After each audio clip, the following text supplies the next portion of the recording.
আল্লাহর হাবিব বলেন, শুনো, কিয়ামতের ময়দানে আমি নবী কাদের জন্য জান্নাতের যাওয়ার সুপারিশ করব, তারা কারা জানো নাকি?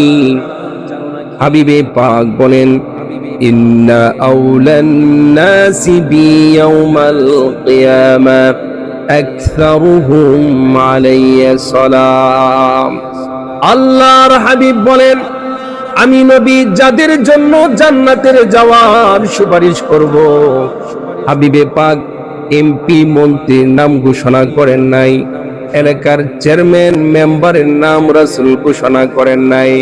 আল্লাহর হাবিব বলেন, আমি নবীর উপরে যারা বেশি পরিমাণ দুরূদ পড়লা, আমি নবীকে যারা মোহাব্বত করে দুরূদ পড়ো, ওই দুরূদকারীকে কিয়ামতের ময়দানে আমি নবী সুপারিশ করে জান্নাতে নিয়ে যাব। সুবহানাল্লাহ।